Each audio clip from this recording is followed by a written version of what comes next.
Just before we went on the break, my good friend here was talking about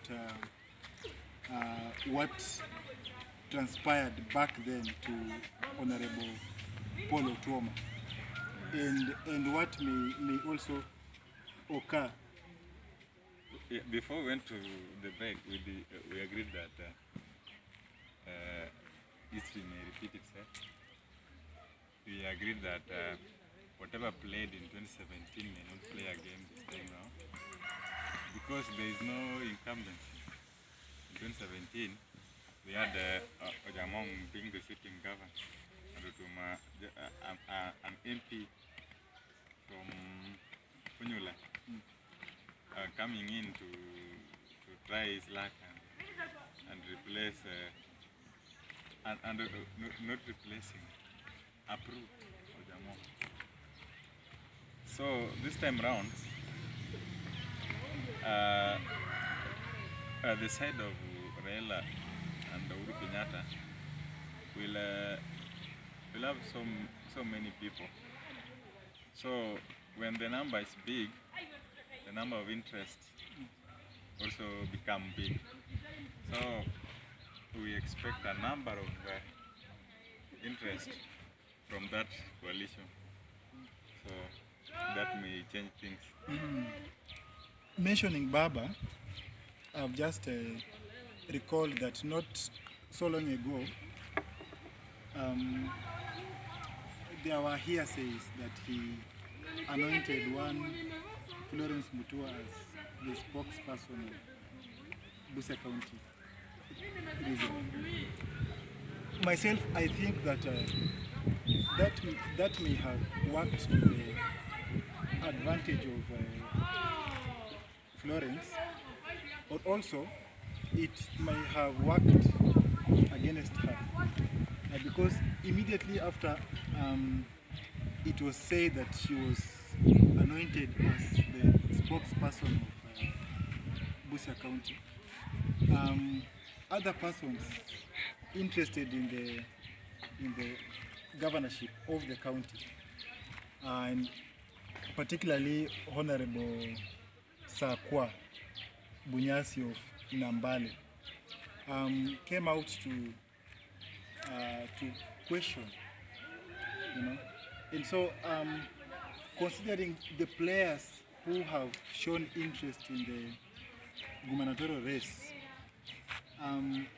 I can actually try and narrow it down into two broader sides. And by this I mean there is a group that is struggling to identify itself as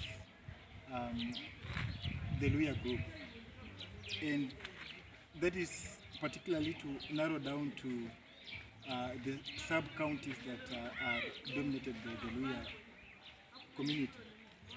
And so this brings in another arena that the candidate that will be fronted by this particular group, of which it has been argued on the ground that it shall be very difficult for the Luya community to produce one candidate, because as it stands now, there are about 5 or 6 Luya candidates, and not forgetting one Honorable Ababu Namwamba.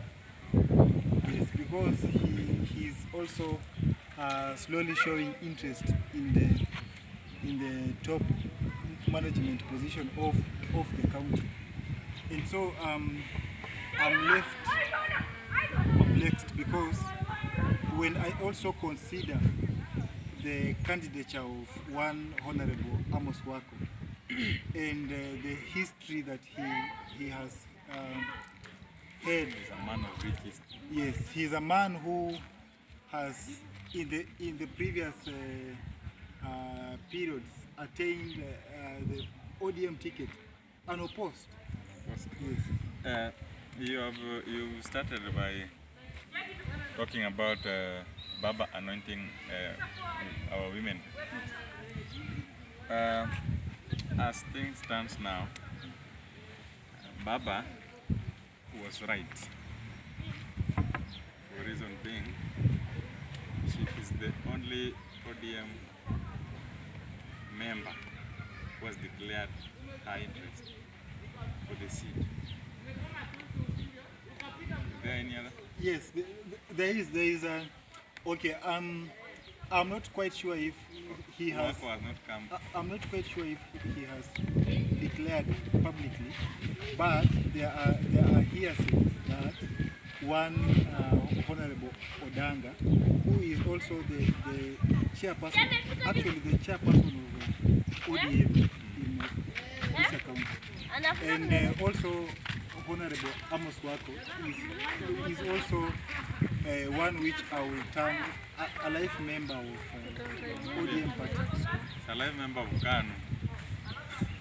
He was nurtured by Kanu, by Moi, and when now Moi was exiting,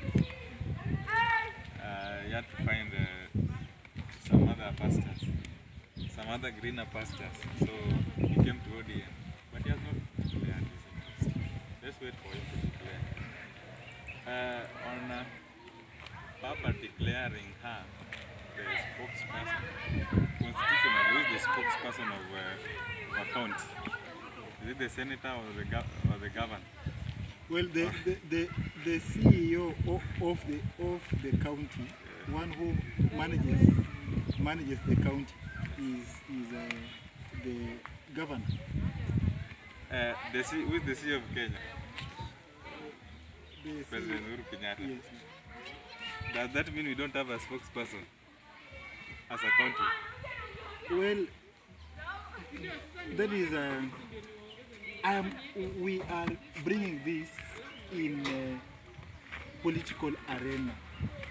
Florence Mutua was anointed as the spokesperson politically. The spokesperson politically. So, we are not sure whether this. You are talking of rumors. If you are to talk about rumors also has it that she is interested in member of parliament seat in Butule. So we are not sure whether she was whether she will change again. She may decide now because Baba anointed me as the spokesperson of Busia County. I will now be your spokesperson in the National Assembly, your spokesperson in the Senate. We are not sure. Then on Babu Namwamba, you based your argument on the fact that he was seen around town the other day holding meetings with just before we center on Ababu Namwamba. I would wish to talk about MD Meso. He was recently seen with Baba, and that stirred emotions among the county residents.